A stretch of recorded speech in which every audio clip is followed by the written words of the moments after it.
క్రీస్తు సంఘములన్నయు మీకు వందనములు చెప్పుచున్నవి. Churches of Christ salute you. అందరికీ వందనాలు. ఈరోజు వాక్యపట్నంగా పరిశుద్ధ గ్రంథంలో నుండి ఇర్మియా గ్రంథము 9వ అధ్యాయము 17వ వచనం నుండి 20వ వచనం వరకు చదువుకుందాము.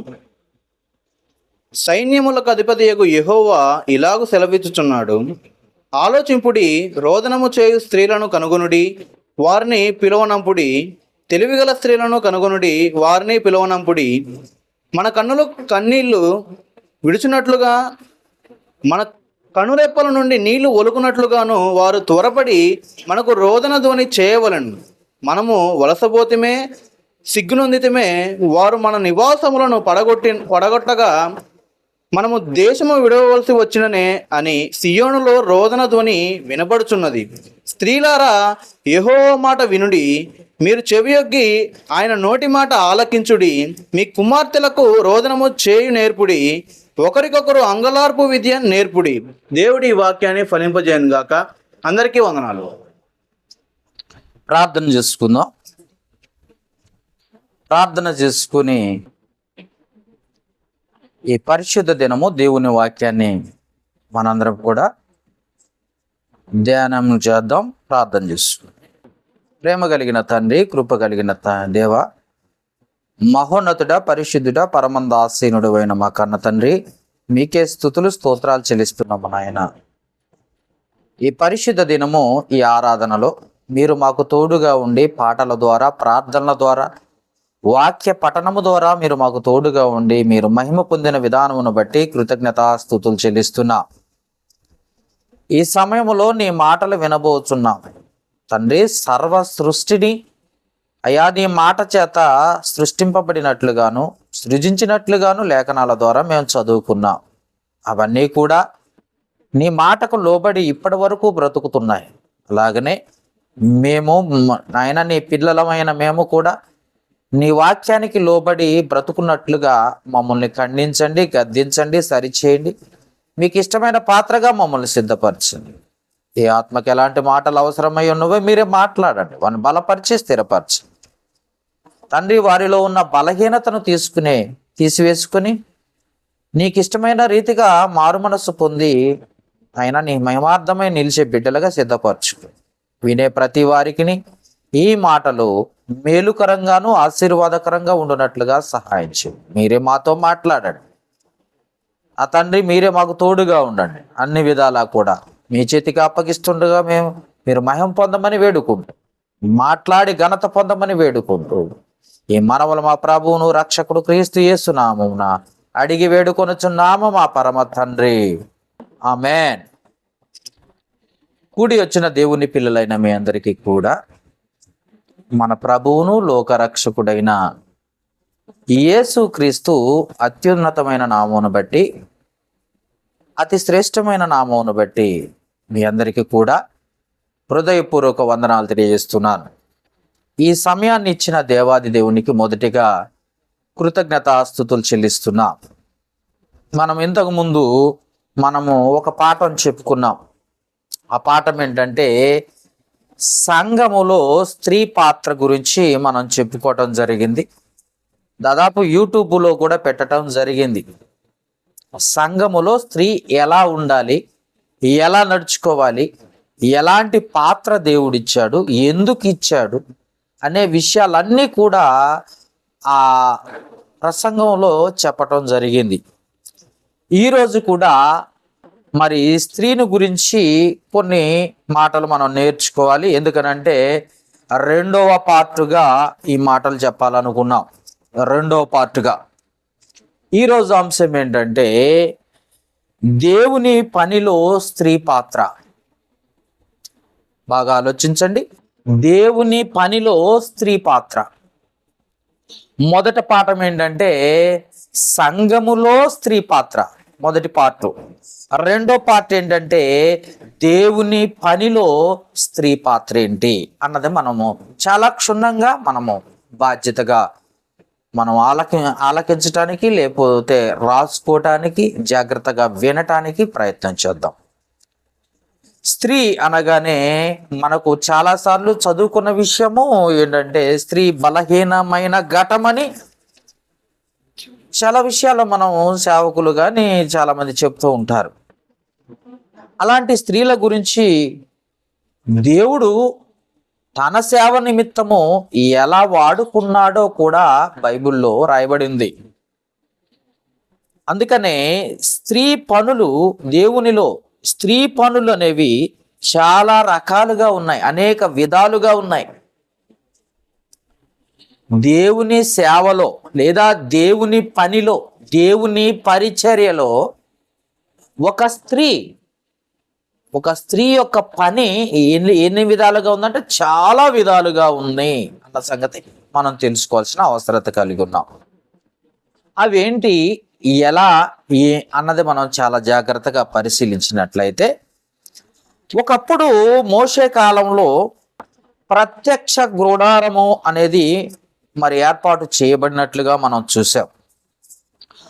ఆ ప్రత్యక్ష గుడారములో స్త్రీలు ఏం చేసేవారు అన్నది మనం ఆలోచించినట్లయితే, స్త్రీకి పాత్ర ఉందా లేదా, దేవుని పరిచర్యలో అసలు పని దేవుడు స్త్రీలకు అప్పగించాడా లేదా అన్నది మనం ఒకసారి నిర్గమకాండము 35వ అధ్యాయము, నిర్గమకాండము. మీరంతా చాలా స్పీడ్గా ఉండాలి, చాలా రెఫరెన్స్లు ఉన్నాయి. ఎందుకంటే ముందుగా చెప్పినట్టుగా స్త్రీ సంఘంలో మౌనంగా ఉండాలి అని చెప్పుకున్నాం కాబట్టి, సంఘంలో ఉన్న స్త్రీ, మౌనంగా ఉన్న స్త్రీ దేవుని పనిలో ఎలా ఉండాలో కూడా మనం పూర్తిగా క్షుణ్ణంగా చదువుకోవాలి, తెలుసుకోవడానికి కూడా ప్రయత్నం చేద్దాం. 35వ అధ్యాయము 25వ వచనం ఎవరైనా చదువుతారా? మరియు వివేక హృదయము గల స్త్రీలందరూ తమ చేతులతో వడికి తాము వడికిన నీల దోమ్ర రక్తవర్ణమును గల నూలను సన్నపు నారను తెచ్చిరి. అంటే ప్రత్యక్ష గుడారం ఎవరిదంటే దేవునిది. బాగా ఆలోచించండి, అర్థమైందా? దేవుడు ఏర్పాటు చేయమంటే మోషే గారు పై వచనాలు చెప్తున్నాడు, తుమ్మ కర్రతో ఏర్పాటు చేసినట్టుగా ప్రత్యక్ష గుడారాన్ని మనకు చెప్తున్నాడు.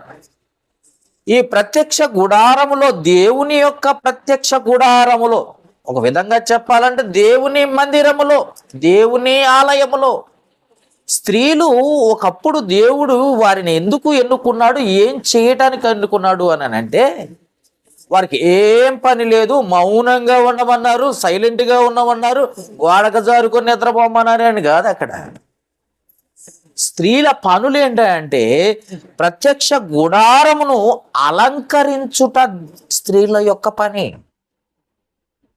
అర్థమైందా?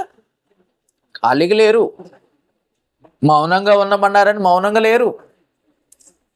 స్త్రీల పనులు దేవుని సన్నిధిలో స్త్రీలకు అప్పగించిన పనులు స్త్రీలు చేయాలి. సంఘంలో కూడా స్త్రీ దేవుని పనిలో, పరిచర్యలో ఉండాల్సిన బాధ్యత కలిగి ఉంది. అర్థమైందా?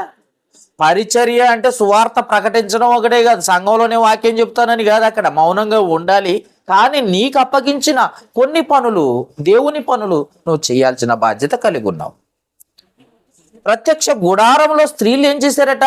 ఆ ప్రత్యక్ష గుడారాన్ని అలంకరించుటలో స్త్రీల పాత్ర ఉందా అంటే ఉంది. దేవుని పనిలో ఉన్నారా అంటే ఉన్నారు.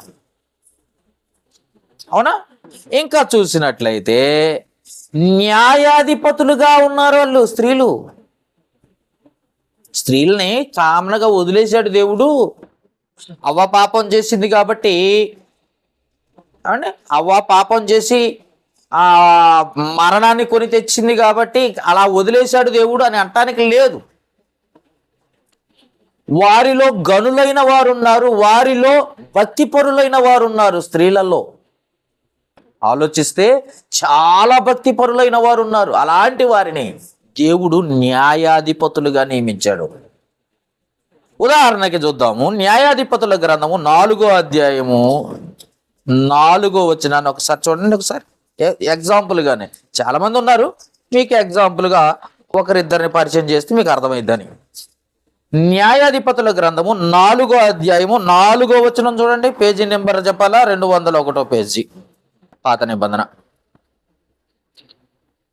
న్యాయాధిపతుల గ్రంథము 4వ అధ్యాయము 4వ వచనములో, ఆ కాలమున లప్పిదోతునకు భార్య అయిన దెబోరా అనే ప్రవక్తి.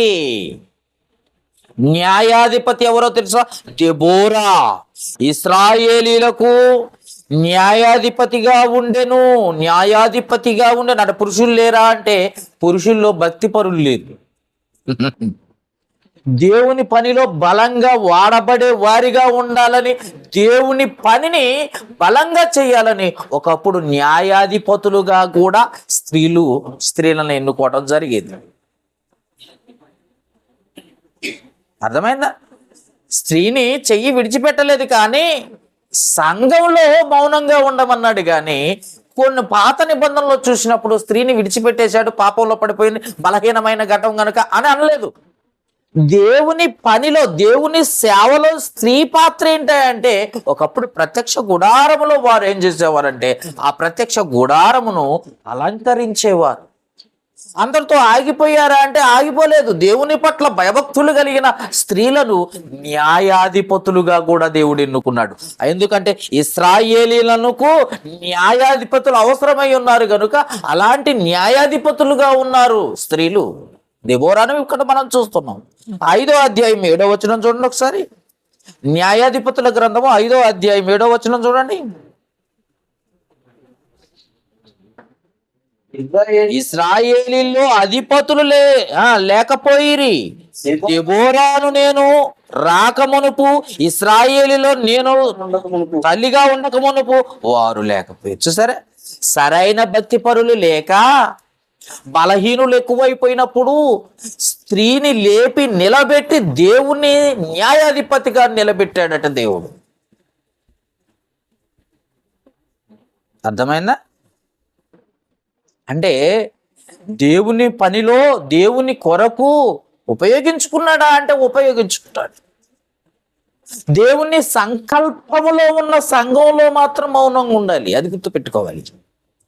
దేవుడు తన కుమారుడైన యేసుక్రీస్తు రక్తమందు కొనబడిన తన సంకల్పములో ఉన్న సంఘంలో మౌనంగా ఉండాలి తప్ప,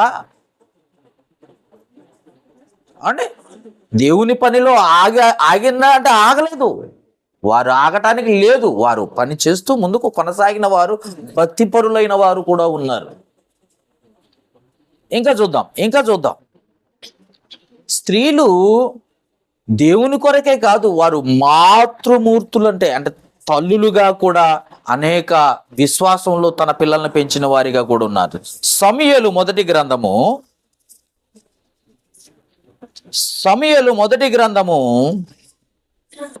2వ అధ్యాయము 19వ వచనం చూద్దామా.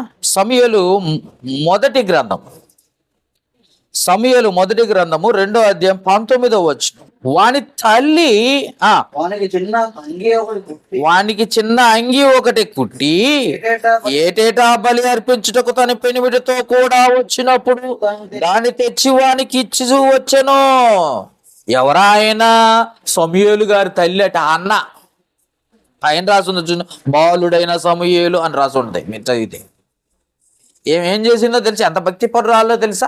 దేవునికి నాకు గర్భఫలం కుమారుని మీరు నాకు అనుగ్రహించితే తండ్రి, నీ సన్నిధిలోనే విడిచిపెడతానన్నది అన్న అనే అంత గొప్ప భక్తి పరురాలు ఈరోజు క్రైస్తవుల్లో లేరు. నా కొడుకుని ఇంజనీర్ చేస్తా, నా కొడుకుని డాక్టర్ని చేస్తా, నా కొడుకుని యాక్టర్ని చేస్తా, ఇక్కడ కాకపోతే అమెరికా పంపిస్తా, అమెరికా పోతే లండన్ పంపిస్తా, యూకే పంపిస్తా, యుఎస్ఏ పంపిస్తానని చెప్పేవాళ్ళు ఎక్కువైపోయారు. కానీ నా కుమారుణ్ణి దేవునికి ఇస్తానన్న విశ్వాసవంతురాలైన అన్నను చూస్తున్నాం. ఒక మాతృమూర్తి అయి ఉండి కూడా దేవునికి సంపూర్ణమైన భయభక్తులు కలిగి సమర్పణ ఇచ్చింది. చూద్దాం 1వ అధ్యాయం 25వ వచనం నుండి కంటిన్యూ చేయండి. సమూయేలు మొదటి గ్రంథం 21వ అధ్యాయం 25వ వచనం. వారు కోడెను వధించి పిల్లవాడిని ఏలియాకు తీసుకుని వచ్చా. ఏలి యొద్దకు తీసుకొని వచ్చినప్పుడు ఆమె అతనితో ఇట్లా ఎట్లా నేను నా ఏలిన వాడు ప్రాణంతోడు నీ వద్ద నుంచి యెహోవాను రాత్రి చేసి స్త్రీని నేనే యెహోవాకు అర్పణ నాకు కొడుకునిస్తే అర్పణనిస్తానని చెప్పిన స్త్రీని అన్నాను నేనే అని చెప్తూ ఈ బిడ్డను దయచేయమని యెహోవాతో నేను చేసిన మనవిని ఆయన నాకు అనుగ్రహించును. కాబట్టి నేను ఆ బిడ్డను యెహోవాకు ప్రతిష్ఠించుచున్నాను. రాను బ్రతుకు దినములన్నిటను వాడు యెహోవాకు ప్రతిష్ఠుడని చెప్పాను. అప్పుడు వాడు యెహోవాకు అక్కడనే మొక్కుకొనేను. చూసారా, దేవుని కోసం తన కుమారుణ్ణి ఇచ్చేసిందా అంటే ఇచ్చేసింది. అంత మాతృమూర్తి చూసారా. ఇవ్వటమే కాదు, దేవుని యందు భయభక్తులు కలిగిన స్త్రీలు కూడా ఉన్నారు అక్కడ, మాతృమూర్తులు. తన తల్లి అంటే ఎంత, అమ్మో నా కొడుకు ఏమైపోతాడు, ఏం తిన్నాడు, ఎలా ఉన్నాడు, ఎలా బ్రతుకుతున్నాడు, ఏ అవసరాలు ఉన్నాయో తల్లి బాగా ఆలోచిస్తూ ఉంటది. అవునా? అలాంటి తల్లులు ఈ లోకంలో ఉన్నప్పుడు అలాంటి తల్లుల కంటే మించిన వారు ఎవరంటే నా కుమారుణ్ణి దేవునికి ప్రతిష్ఠ చేస్తానని దేవునికి ఇచ్చేసి వెళ్ళిపోయిందంట. దేవుని సన్నిధిలో ఉన్న యాజకుడైన ఏలీకి ఇచ్చేసి వెళ్ళిపోయిందంట. అంత భక్తి పర్రాలు ఉన్నారా ఈ లోకంలో? ఏమన్నది చూడండి. ఇప్పుడు చదువుదాం ఆ మాట. ఇప్పుడు చదువుదాం 19వ వచనం 2వ అధ్యాయం. వాని తల్లి వానికి చిన్న అంగి ఒకటి కుట్టి ఏటేటా బలి అర్పించుటకు తన పెనిమిటితో కూడా వచ్చినప్పుడు దాన్ని తెచ్చి ఎవనికి ఇస్తుంది? ఇప్పుడు ఎక్కడున్నాడు ఆయన? సమూయేలు ఎక్కడున్నాడు? దేవుని సన్నిధిలో పరిచారము చేస్తున్నాడు. దేవుని సన్నిధిలో కొడుకుని ఇచ్చేసింది. దేవుని పని కొరకు ఇచ్చేసింది. ఆ పనిలో, దేవుని పనిలో చిన్న బాలుడు ఎవరు? సమూయేలు గారు ఇచ్చేస్తే ఆ బాలుని చూడటానికి ఎప్పుడు వచ్చేదట? సంవత్సరానికి ఒకసారి బలి అర్పించేటప్పుడు తన చేత్తో అంగి కుట్టుకొని తీసుకొని వచ్చి వానికి ఇచ్చి సంతోషపెట్టి పోయేదట. 24 గంటలు నా కొడుకు నా కళ్ళ ముందే ఉండాలన్నట. ఏమండి? ఒకడంట బాగా ప్రార్థన చేశాడట. నాకు కొడుకు పుడితే తండ్రి నీకే ఇచ్చేస్తా అని ప్రార్థన చేశాడట. ప్రార్థన చేసి దేవుడు మరి కొడుకునిచ్చాడట. కొడుకునిచ్చిన తర్వాత వాడిని బాగా చదివించి మంచి ప్రయోజకుడిని చేసిన తర్వాత దేవునికి సమర్పించాల్సింది పోయి సమర్పించకపోగా, దేవునికి ఇవ్వకపోగా, నా కొడుకు 24 గంటలు నా కళ్ళ ముందే ఉండాలి అన్నాడట. కొడకా నువ్వెక్కడుండాలో తెలుసా? 24 గంటలు నా కళ్ళ ముందే ఉండాలి, నా కంటి ముందే ఉండాలి అన్నాడట. దేవునికి ఇస్తానన్నావు కదా, ఆ మాట ఏమైపోయింది? ఆ మాట లేదు కనుక 24 గంటలు నా కొడుకు నా కళ్ళ ముందే ఉండాలి అంటావా అని చెప్పేసి దేవుడు ఆ తండ్రి కళ్ళు లేకుండా కళ్ళు పోగొట్టాడట. ఎవరి కళ్ళ ముందు ఉండాలి? దేవుని కళ్ళ ముందు ఉండాలి. ఈ లోకపు తండ్రి శాశ్వతం కాదు, దేవునికి ఇచ్చిన మాట శాశ్వతం. అందుకే అన్న మాట తప్పకుండా వచ్చి అలాంటి మాతృమూర్తులు దేవుని కొరకే బ్రతికిన స్త్రీలు ఉన్నారు. 2 రాజుల గ్రంథం 4వ అధ్యాయం 20వ వచనం. 2వ రాజుల గ్రంథము 4వ అధ్యాయము 20వ వచనం. దొరికిందా? 4వ అధ్యాయం 20వ వచనం. వాడు ఆ బాలుని ఎత్తుకొని వాని తల్లి వద్దకు తీసుకొని పోయాను. పిల్లవాడు మధ్యాహ్నం తల్లి తోడ మీద పండుకొని చనిపోయాడు. అది సంగతి. ఎవరో తెలిసేమా? ఎలీషా పైన రాసి ఉంటుంది చూసారా? ఎలీషాకు గర్భఫలం దేవుడిస్తే దేవునికి ఇష్టంగా బ్రతకవలసిన వారు దేవునికి దూరంగా బ్రతికితే ఇలా జరిగింది పరిస్థితి. కానీ దైవజనుడైన ఎలీషా అతన్ని బ్రతికించినట్లుగా మనం చూడగలం. ఎంతో తల్లడిల్లిపోయినట్టుగా, నా కొడుకు చనిపోయాడని ఎంతో ఏడ్చినట్టుగా కింద వచనాలు చదివితే మీకు అర్థమవుతాయి. అర్థమైందండి? అంటే దేవునికి ఇష్టంగా బ్రతకాలి, దేవుని కొరకు మాత్రమే బ్రతికిన వారు స్త్రీలు చాలా మంది ఉన్నారు. యెజబేలు స్త్రీలు లాంటి వాళ్ళు ఉన్నారు, దేవునికి ఇష్టమైన రీతిగా బ్రతికిన వారు ఉన్నారు. అందుకే దేవుని కొరకు, దేవుని పరిచర్యలో, దేవుని పనిలో కొనసాగిన భక్తిపరులైన స్త్రీలను గూర్చి మనం ఆలోచిస్తే చాలా భయభక్తులు కలిగి ఉన్నారు వాళ్ళు. ఇంకొకరిని చూద్దాం. సమూయేలు మొదటి గ్రంథము 35వ అధ్యాయము 18వ వచనం. సమూయేలు మొదటి గ్రంథము 35వ అధ్యాయము 18వ వచనం తీసారా? 35వ అధ్యాయము 18వ వచనం. సమూయేలు మొదటి గ్రంథం 25 సారీ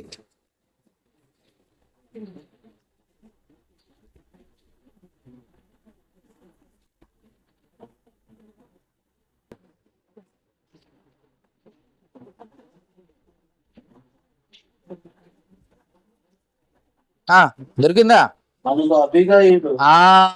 అబిగయీలు నాబాలుతో ఏమీ చెప్పక త్వరపడి 200 రొట్టెలను, 2 ద్రాక్షారసపు తిత్తులను, వండిన 5 రొట్టెల గొర్రెల మాంసమును, 5 మానికల వేసిన ధాన్యమును, 100 ద్రాక్ష గెలలను, 200 అంజూరపు ఆడలను గార్ధబముల మీద వేయించి, నేను నాకంటే ముందుగా పోడి, నేను మీ వెనుక వచ్చుతున్నాను. ఇక్కడ ఎవరో తెలిసేమా?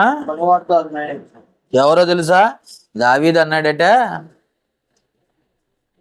రాజు సౌలు రాజట దావీదును తరుముతున్నాడట.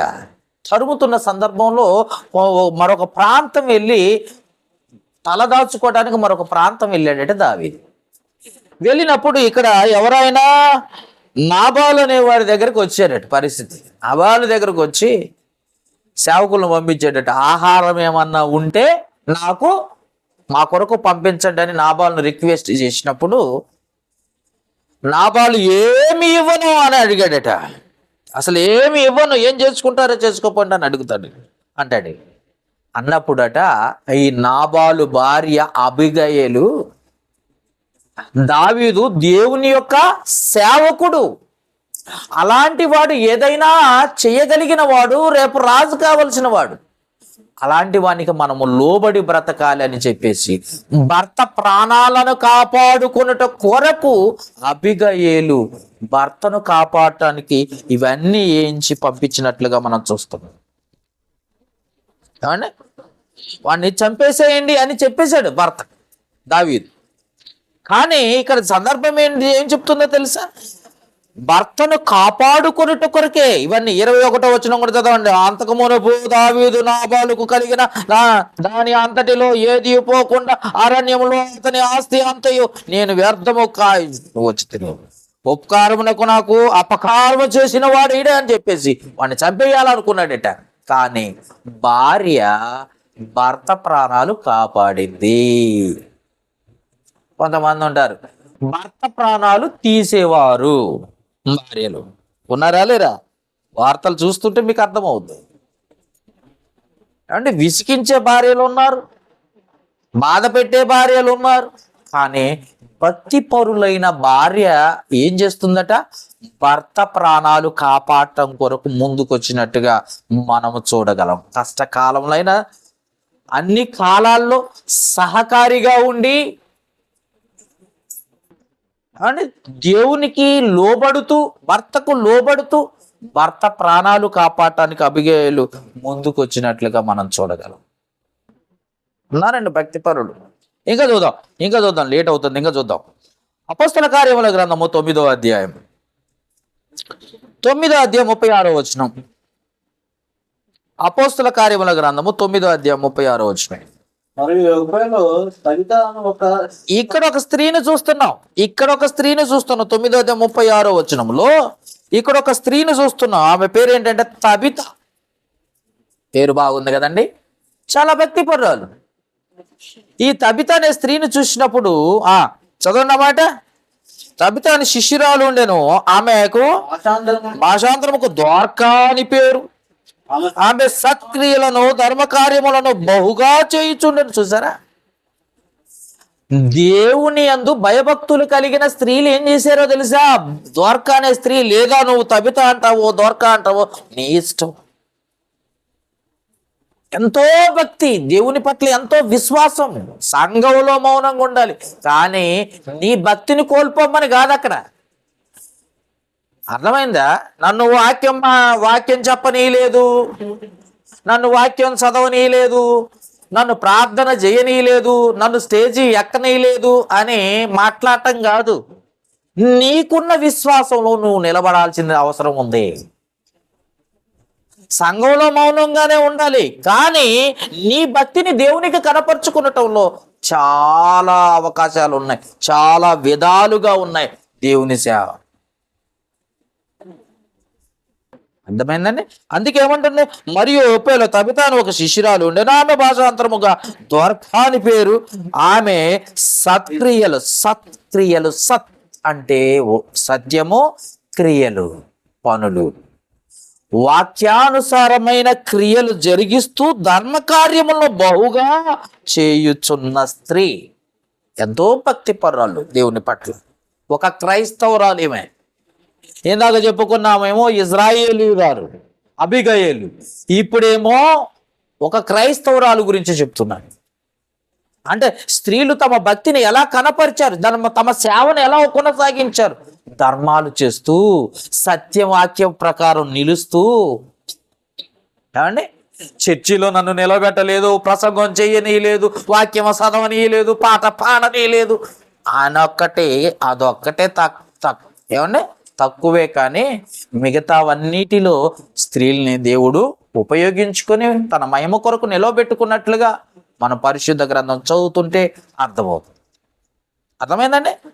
అందుకే తబిత అన్న స్త్రీ అట స్థిరమైన మనస్సు కలిగినదిగా, స్థిరమైన విశ్వాసము కలిగినదిగా, ఇతరులకు సహాయం చేయటంలో ముందుండే స్త్రీగా, భయభక్తులు కలిగి ఉన్న స్త్రీగా కూడా మనం పరిశుద్ధ గ్రంథం చదువుతుంటే అర్థమవుతుంది. ఇంకా స్త్రీలు ఉన్నారు కొంతమంది. చూద్దాం. రోమీలకు రాసిన పత్రిక 16వ అధ్యాయం 1వ వచనం. రోమీలకు రాసిన పత్రిక 16వ అధ్యాయము 1వ వచనం. కెంక్రేయలో ఉన్న సంఘ పరిచారకురాలగు పీబే అను మన సహోదరిని పరిశుద్ధులకు తగినట్టుగా ప్రభునందు చేర్చుకుని. చూసారా, ఏమెవరో తెలుసా? పీబే. పేరు బాగుంది కదా. ఏ పేరు? పీబే. సంఘ పరిచారకులారు, సంఘములో ఏ పనున్నా చేయటానికి సిద్ధంగా ఉండే స్త్రీలు.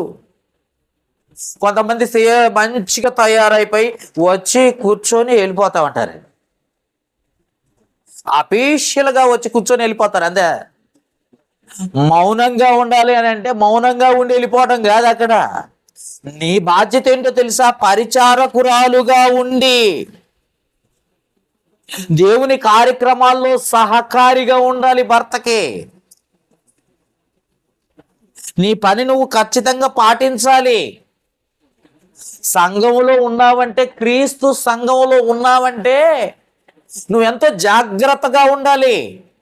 ఆయన పరిచర్యలో ఖచ్చితంగా ఉండాలి. అందుకే ఉంటాడు, కెంక్రియలో ఉన్న సంఘ పరిచారకురాలకు పీబేను మన సహోదరి పరిశుద్ధులకు తగినట్టుగా ప్రభునందు చేర్చుకొని ఆమెకు మీ వలన కావలసిన ఏదైనా ఉన్న ఎడల సహాయము చేయవలనని ఆమెను గూర్చి మీకు సిఫారసు చేయుచున్నాను. ఆమె అనేకులకును నాకును సహాయురాలయ్యి ఉండేను. చూసారా, పౌలు గారు ఎంత గొప్పగా రాశారు ఒక స్త్రీ గురించి. సంఘంలో పరిచారకురాలుగా ఉందంట. సంఘంలో ఏదైనా అవసరం ఉంటే ముందుండి పనిచేసే స్త్రీగా ఉందంట. మౌనంగా ఉండమనే కాదు, మౌనంగా ఉండి దేవుని మహిమపరచుటలో మౌనంగా ఉండు, నువ్వు లోబడి ఉండు, తప్పేం లేదు. కానీ సంఘ బాధ్యతకు వచ్చినప్పుడు, సంఘ పనులకు వచ్చినప్పుడు, సంఘములో దేవుని సేవకు వచ్చినప్పుడు ముందుండాలి స్త్రీలు. సంఘంలో మౌనంగా ఉండు, నీ పని నువ్వు చెయ్యాలి కదా. మరి అందుకే ఈ సంఘ పరిచారకురాలు గురించి పీబే గురించి గొప్పగా దేవుడు రాశారు. సిఫారసు చేయుచున్నాను అంటున్నాడు. ఆమె అనేకులను నాకును సహాయరాలుగా ఉంది. సహాయం చేయటంలో ముందుంది ఆమె. కొంతమంది స్త్రీలు ఉన్నారు ఈ మధ్య పాలవంచలో, కొంతమంది స్త్రీలు ఉన్నారు. ఎప్పుడు చూసినా చక్కటి తెల్ల చీర, భర్త ఉంటాడు, భర్త పక్కనే ఉంటాడు, కానీ చక్కటి తెల్ల చీర, తెల్ల జాకెట్, ఒక సంచి ఒకటి వేసుకొని, కాబట్టి భర్తకు విలువ ఇవ్వకుండా భర్త పక్కనే ఉంటాడు, విలువ ఉండదు. ఏమే సేవకురాలట, ఆయన కాదట. నిన్ను ఎన్నుకున్నది ఎందుకో తెలుసా? సేవకురాలుగా కాదు, పరిచారకురాలుగా ఎన్నుకున్నాడు దేవుడు. అది మర్చిపోయావు. పౌలు గారు అందుకే రాయించాడు, సాటి అయిన సహాయముగా దేవుడు సృష్టించాడు. సాటి అయిన సహాయము, సాటిగా ఉండి సహాయంగా నిలబడి భర్తకు సహకారిగా ఉంటావని, భర్తను ఎక్కు తొక్కుతావని కాదు. తొక్కడం అంటే ఏమిటో తెలుసా? అధికారం మొత్తం ఆక్రమించుకొని అన్నం పెట్టకుండా భర్తను నేను పక్కకు నెట్టేయటం కాదు. పోయిన వారం చెప్పాను అదే వాక్యము, పోయినసారి చెప్పింది అదే వాక్యము. స్త్రీలు సంఘంలో మౌనంగా ఉండాలి అని అంటే, ఇక మౌనంగా ఉండమన్నారు కాబట్టి నాకు సంబంధం లేదని. కొంతమంది మౌనంగా ఉండటం ఎందుకు, మేమే అధికారం చెలాయిస్తామని కొంతమంది రకరకాలుగా ఉన్నారు లోకంలో చూస్తే. అందుకే స్త్రీలు పరిచారకురాలుగా ఉండి ఆయన పౌలు గారికే సహాయం చేసి, సంఘానికి సహాయం చేసి, సంఘ అవసరాలు తీర్చే స్త్రీగా ఉన్నది. అవునా? మనం చదువుకుంటున్నాం ఇప్పటిదాకా ఆమె గురించి, గొప్పతనం గురించి. ఇంకా చూడండి 6వ వచనం, 16వ అధ్యాయం 6వ వచనం, మీ కొరకు బహుగా ప్రయాసపడిన మరియకు వందనాలు. మరియ కూడా ఉందా? సహాయకురాలిగా ఉంది. ఉందా లేదండి? అక్కడ 6వ వచనంలో ఉందా లేదా? ఒకసారి చదవండి ఆ మాట. మీ కొరకు బహుగా ప్రయాసపడిందంట, కష్టపడ్డదట. సంఘ అభివృద్ధి కొరకు కష్టపడిందంట, సంఘ అవసరాలతో తీర్చడానికి కష్టపడిందంట, సంఘంలో ఉన్న వారికి సహాయం చేయడంలో కష్టపడిందంట. మనం సంఘంలోకి వస్తున్నాం, దులుపుకొని వెళ్ళిపోతున్నాం. ఇలాంటి స్త్రీల గురించి కాదు. దేవుని పని అంటే ముందుండాలి, దేవుని పరిచర్య అంటే ముందుండాలి. పరిచారకురాలిగా నువ్వు అన్ని విషయాల్లో ఉండాలి, బాధ్యత కలిగి ఉండాలి. అంతేగాని వచ్చామా వెళ్ళిపోయామా కాదు, తిన్నామా పడుకున్నామా తెల్లారిందా, ఇలాంటి స్త్రీల గురించి కాదు బైబిల్ చెప్తుంది. ఖచ్చితంగా ఉండాలి. అందుకే బైబిల్ ఎంత స్పష్టంగా ఉన్నదో. సంఘంలో సేవ ఇదండి, సేవ, పరిచర్య భాగం, సేవలో భాగం. సంఘంలో మౌనంగా ఉండటమే కాదు, సంఘంలో ఏ అవసరాలు ఉన్నాయో అవి తీర్చటంలో స్త్రీలు ముందున్నారు. దేవుని సేవ అది కూడా. అది దేవుని సేవ ఏంటండి అంటే, అది ఎవరిది? అది సంఘం దేవునిది కాదా? మరి నువ్వే సంఘంలో ఉన్నావు, ఆ సంఘం క్రీస్తు సంఘంలో కదా. ఆ క్రీస్తు సంఘంలో నువ్వు ఉన్నావు కాబట్టి ఆ పరిచారకురాలిగా ఆ సంఘంలో ఉన్న అవసరాలు ఎవరు తీర్చాలి? నువ్వు తీర్చవా? నువ్వు చెయ్యవా? సాపలేయడానికి, ఊడ్చడానికి కూడా చాలా చోట్ల మగవాళ్ళే ఊడ్చేవారు ఉన్నారు. మగవాళ్ళు వేస్తే ఆడవాళ్ళు వచ్చి కూర్చుంటారు. అబ్బా సూపర్. ఇలాంటి స్త్రీల గురించి దేవుడు ఆ యెజబెలును చూపిస్తున్నాడు. భర్తని వశపరుచుకుంది, వశీకరణం చేసుకుని వశపరుచుకుంది. ఏం అడగాలన్నా భార్యనే అడగాల, ఏం కావాలన్నా భార్యనే అడగాల. ఇలాంటి స్త్రీలు కూడా బైబిల్లోనే ఉన్నారు. దేవుని పట్ల భయభక్తులు కలిగిన స్త్రీలు కూడా బైబిల్లోనే ఉన్నారు. అందుకే జాగ్రత్త. ఇంకా చూద్దాం ఫిలిప్పీలకు రాసిన పత్రిక, ఫిలిప్పీలకు రాసిన పత్రిక 3వ అధ్యాయము 4వ అధ్యాయము 3వ వచనం. ఫిలిప్పీలకు రాసిన పత్రిక 4వ అధ్యాయం 3వ వచనం అండి. 4వ అధ్యాయం 3వ వచనం, నిజమైన సహకారి ఆ స్త్రీలు క్లెమెంతుతోనూ నా ఇతర సహకారులతోనూ స్వార్థ పనిలో నాతో కూడా ప్రయాసపడిన వారు గనుక వారికి సహాయము చేయమని నిన్ను వేడుకొనిచున్నాను. ఆ సహకారుల పేరులు జీవగ్రంథమందు రాయబడి ఉన్నవి. అది సంగతి. స్త్రీల పేర్లు కూడా జీవగ్రంథంలో ఉన్నాయా? ఉన్నాయి. పురుషుల పేర్లు, ఎందుకంటే సువార్త ప్రకటించేది పురుషులే కనుక. కాదు కాదు కాదు, ప్రకటించే వారికి సహకారులుగా ఉన్నారు వీళ్ళు. అర్థమైందండి? సంఘ పరిచర్యలో సహకారులుగా ఉన్నారు స్త్రీలు. సంఘంలో మైకు పట్టుకొని వాక్యం చెప్పి, నేను ఇందాక చూశాను పొద్దున్నే, డీపీ ఎవరు వాక్యం పెట్టుకున్నాడు అండి, స్టేటస్ పెట్టుకున్నాడు. స్త్రీ మాట్లాడాలట, స్త్రీ మాట్లాడితేనే ఒక సంతోషం, లేకపోతే భక్తిపరురాలు కాదు. స్త్రీలు మౌనంగా ఉండాలంటే భక్తిపరురాలు కాదు, స్త్రీ మాట్లాడితేనే ఒక సంతోషం, అంత భక్తిపరురాలు ఆమె. వాక్యం ఏమి చెబుతుందో అర్థం కాదు. ఇంకొక ఆయన ఉన్నాడు మహానుభావుడు, ఆయన కూడా అంతే, ఆయన మళ్ళీ పాస్టరే, స్త్రీ ఆమె చెప్పిన మాటలే ఏం చెప్తా అంటాడట సంఘంలో. మరి జ్ఞానం ఎవరిది? ఎందే? ఎవరి స్వరూపం అందు ఎవరి పోలిక అయిన పుట్టాడు?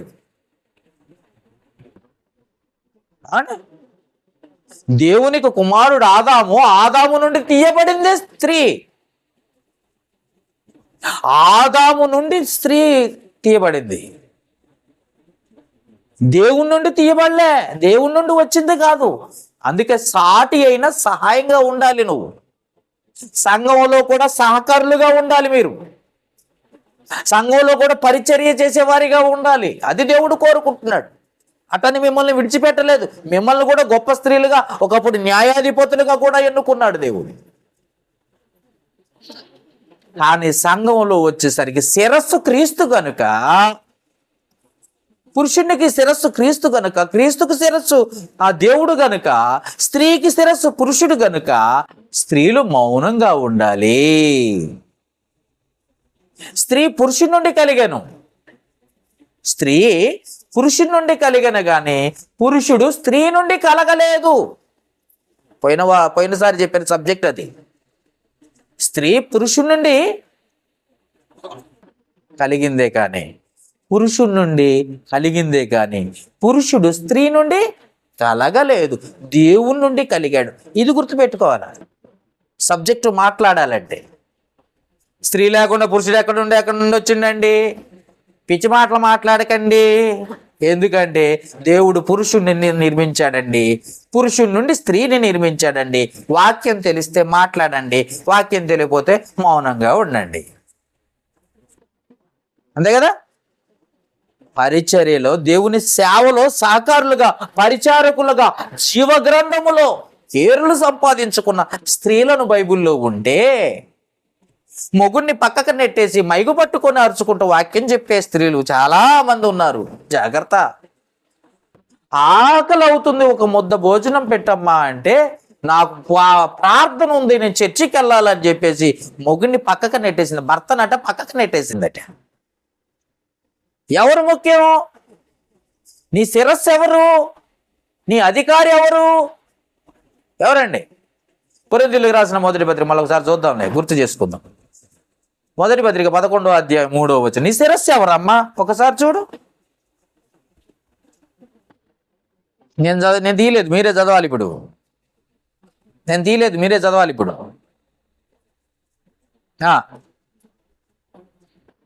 ఇంత లేట్ చేస్తే ఇంక నేను అయిపోతా.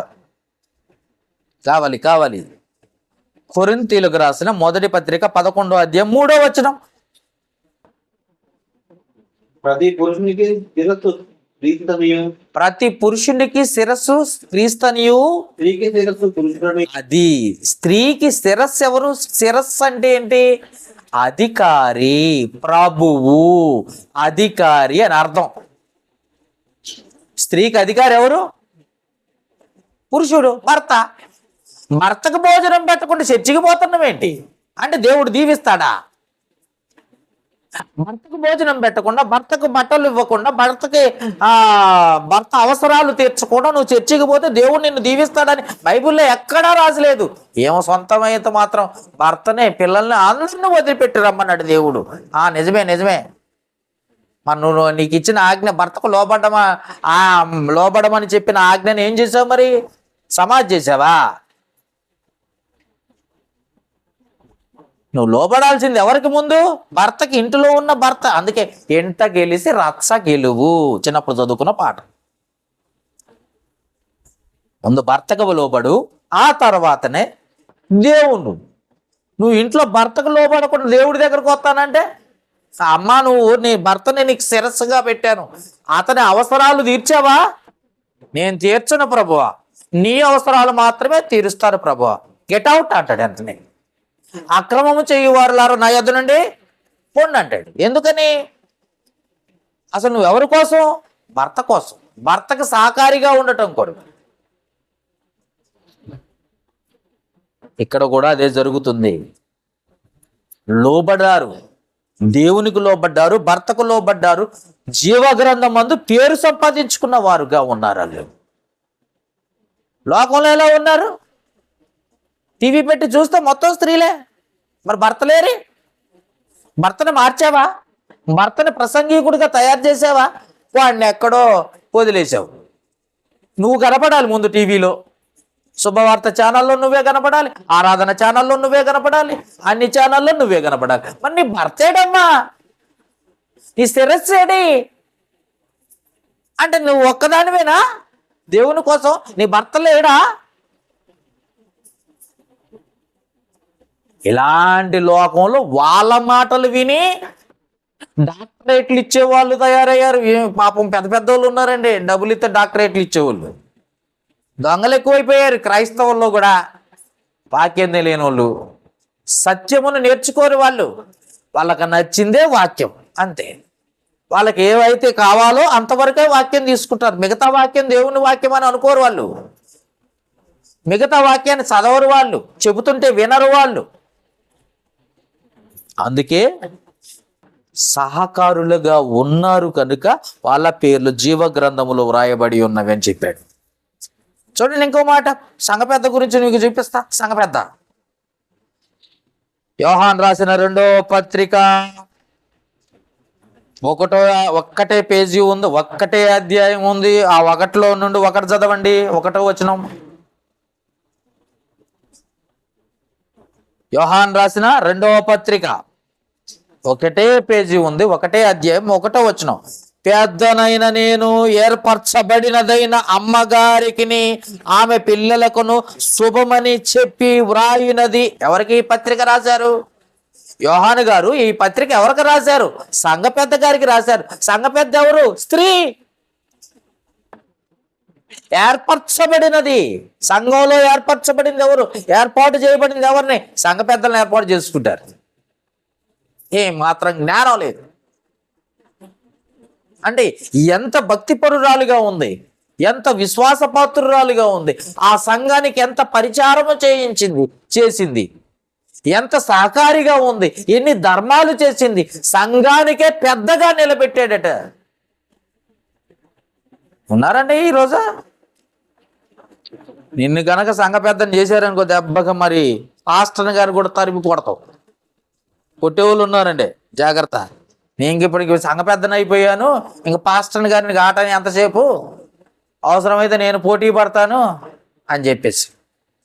చదవండి ఒకసారి ఆ మాట మళ్ళీ ఒకసారి. పెద్దనైన నేను ఏర్పరచబడినదైన అమ్మగారికి ఆమె పిల్లలకును శుభమని చెప్పి వ్రాయినది. నేను మాత్రమే గాక సత్యమును ఎరిగిన వారందరూ మనలో నిలుచుచు మనతో ఎల్లప్పుడూ ఉండు సత్యమును బట్టి మిమ్మును నిజముగా ప్రేమించుచున్నాము.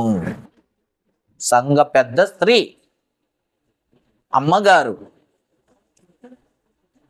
అండి. అమ్మగారు అంటున్నాడంటే ఎంత పరిచారం చేసింది, ఎంత పరిచర్య చేసింది సంఘానికి.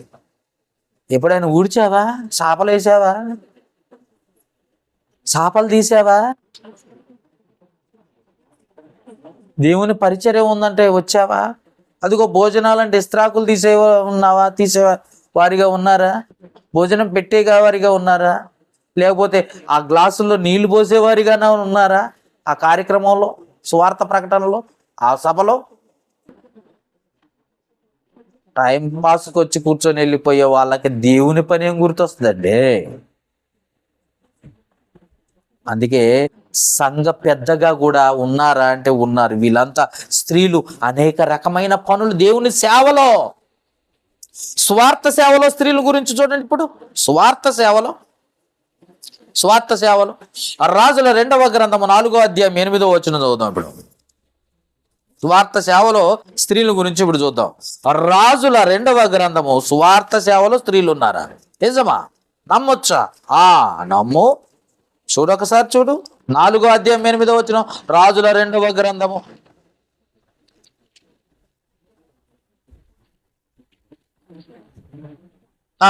దొరికిందండి. ఒక దినమందు ఎలీషా షునేము పట్టణమునకు పోగా అక్కడ గనురాలైన ఒక స్త్రీ భోజనముకు రమ్మని అతని బలవంతము చేసిన కనుక అతడు ఆ మార్గమున వచ్చినప్పుడల్లా ఆమె ఇంట భోజనము చేయుచూ ఉండెను. ఎందుకో తెలుసా? ఆమె భక్తి పరురాలు, ఉపచారము చేయుటలో ముందున్న స్త్రీ. ఒక ప్రవక్తకి భోజనం పెట్టడంలో ముందున్న స్త్రీ అండి. ప్రవక్తకి మంచినీళ్ళు వేయరు మన సంఘాల్లో. వందనాలండి అని మంచినీళ్ళు తీసుకొస్తున్నాను ఉండండి అనే వాళ్ళు ఎవరు అనరు. ఉంటారా? సేవకుడు రాగానే వందనాలమ్మ అంటే వండలేదండి అనే వాళ్ళు ఎక్కువయ్యారు. సేవకుడు రాగానే ఏమంటున్నారట? వందనాలమ్మ అనగానే ఏమంటున్నాం? వండలేదయ్య గారు. అలాంటి వాళ్ళు ఎక్కువైపోయారు. ఇలాంటి ఇంటికి బలవంతంగా తీసుకెళ్ళి భోజనం పెట్టే స్త్రీలు ఉన్నారండి మన సంఘంలో. మన సంఘంలోనే కాదు, అనేక సంఘాలు ఇలాంటి వాళ్ళు లేరు. వచ్చాం, వెళ్ళిపోయాం, వెనక కూర్చున్నాం, వెళ్ళిపోయాం, అంతే.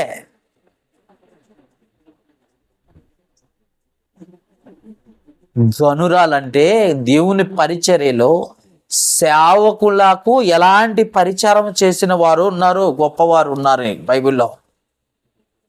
ఒక ప్రవక్త యొక్క అవసరాలను బట్టి భోజనం ఏర్పాటు చేసి పరిచారం. మేము ఒక సంఘానికి వెళ్ళా, వాక్యం చెప్పటం అయితే చెప్పి వచ్చేటప్పుడు భోజనం ఎవరైనా పెడతారో అని ఎదురు చూసాం. 3 నెలలు ఎదురు చూసినా ఒక్కళ్ళు పెట్టలే అండి. మళ్ళీ అది క్రీస్తు సంఘం, మహానుభావులు. వాక్యం వింటున్నారా? తెలుసా వాళ్ళకి? మళ్ళీ క్రీస్తు సంఘం 5 సంవత్సరాల నుండి క్రీస్తు సంఘం. ఎందుకు నీ క్రీస్తు సంఘము బోధ? అసలు విన్నావా? అసలు బోధ అంటే ఏంటో తెలుసా నీకు? ఒక సేవకుడికి ఒక ఎలీషా గారిని బలవంతం చేసిందట. ఖచ్చితంగా బలవంతము చేసిన కనుక అతడు ఆ మార్గంలో వచ్చిపోయినప్పుడల్లా కూడా ఆమె ఇంటికి దర్శించి భోజనం చేసి ఆ కుటుంబం కొరకు ప్రార్థన చేసి వెళ్ళేవాడు. ఎందుకంటే ఒక సేవకుణ్ణి, ఒక ప్రవక్తని, ఒక దేవుని దాసుని ఇంటికి పిలవటం వల్ల సమాధానం వస్తుంది, సంతోషం కలుగుద్ది. దేవుడు ఇంటికి ఆహ్వానించబడతాడు, దేవుడు తోడుగా ఉంటాడు. సేవకుడితో నీ ఇంటికి వచ్చాడంటే నీ అవసరాలు తీరుతాయి. ఇది గ్రహించరు. కుటుంబంలో ప్రార్థనలే పెట్టుకోరు. ఎందుకంటే సాతానుగాడికి ఎక్కువ అవకాశం ఇస్తాం, కానీ సేవకుని ఎప్పుడన్నా పిలుస్తావా? మందులు చిందులు ఏమంటే వేస్తాం, కానీ సేవకుని పిలిచి ప్రార్థన పెట్టుకుందామన్న ఆలోచన ఉందా? ఆ స్త్రీ అంత గొప్ప పరిచారకురాలు. సామెతల గ్రంథము 31వ అధ్యాయం 20వ వచనం. సామెతల గ్రంథము 31వ అధ్యాయము 20వ వచనం.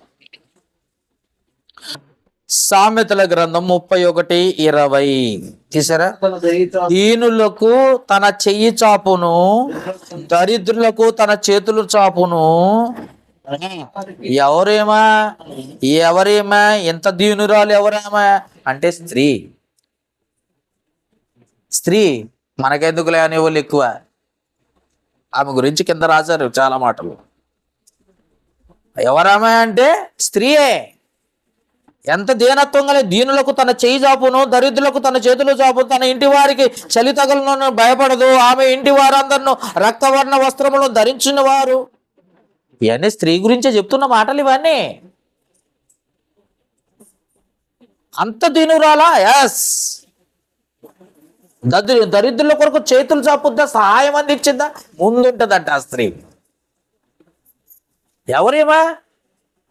రక్తవర్ణపు, చదవండి మాట, రక్తవర్ణ వస్త్రములను ధరించిన వారు ఎవరో తెలుసా? క్రీస్తు రక్తమందు కడగబడిన స్త్రీలు. రక్తవర్ణం ధరించడం అంటే ఏంటో తెలుసా? అది ప్రకటన గ్రంథంలో రాసి ఉంటుంది ఆ మాట. క్రీస్తు రక్తమందు కడగబడిన, బాప్తిసం తీసుకున్న స్త్రీలు అంత గొప్పగా ఉంటారు. ఎదుటి వారికే సహాయం చేయము, దీనులకు సహాయ చేతులు చాపుతారు. ఏమండి నిజం చెప్పండి. దరిద్రులకు భోజనం పెడతారు. ఎవర్రా వీడు పొద్దాక మా ఇంటికి వస్తాను అనుకుంటాను. ఇందాక చెప్పానుగా, వందనాలు అమ్మ అంటే వండలేదు అయ్యగారు అని చెప్పిందండి. భోజనం కూడా పెట్టిద్దేమా? ప్రార్థన పెట్టుకోదు. అయ్యగారిని, పాస్టర్ గారిని ఇంటికి పిలవదు, సేవకుణ్ణి. అందుకే దీనులకు, ఆ స్త్రీలు అంత గొప్పగా ఉన్నారు బైబిల్లో. స్వార్థ సేవ, దేవుని పరిచర్య అనుకొని చేసేవాళ్ళు వీళ్ళు. దేవుని సేవను చేసుకునేవాళ్ళు. ఆ సేవ అంటే వాక్యం పట్టుకొని చెప్పటం కాదు. ఇది కూడా దేవుని సేవే. మత్తయి సువార్త 27వ అధ్యాయము 55, 56. మత్తయి సువార్త 27వ అధ్యాయము 55, 56 చూడండి ఒకసారి. 27వ అధ్యాయం తీసారా? 27వ అధ్యాయం 55వ వచనం చదువుతున్నారు, జాగ్రత్తగా చూడండి. యేసునకు ఉపచారము చేయుచు గలిలయ నుండి ఆయనను వెంబడించిన అనేక మంది స్త్రీలు అక్కడకు దూరం నుండి చూచుచుండిరి అని చెప్పి. యేసుకు ఉపకారం చేశారా? ఏదో ఉపచారం చేశారా? మంచినీళ్ళు అంటే మంచినీళ్ళు, ఆహారం అంటే ఆహారం, దేవుని పనిలో సహకారం, అన్ని విధాలుగా ఉపచారం చేశారట స్త్రీలు. ఎంత దూరం నుండో నడిచాడు యేసు ప్రభుని కాళ్ళు ఒత్తేవాళ్ళు, ఆయన బాధను పంచుకునేవారు, ఆయన సువార్తను పంచుకునేవారు. ఉపచారం అంటే ఏంటంటే ఉప్పుచార. వాక్యం తెలియకపోతే అట్టుంటది మరి, ఉప్పుచారే అయింది. ఏమండి, క్రీస్తుకు సేవ చేయటంలో ముందున్న స్త్రీలు ఉన్నారు ఇక్కడ. ఇది కూడా దేవుని సేవే. సేవ అంటే వాక్యం చెప్పడం కాదు, సేవ అంటే సంఘంలో నిలబడి పాటలు పాడటం కాదు, సేవ అంటే బైబిల్ పట్టుకొని చదవటం కాదు. సంఘంలో ఉపచారము గుర్తుపెట్టుకోండి. ఇంకా చూద్దామా?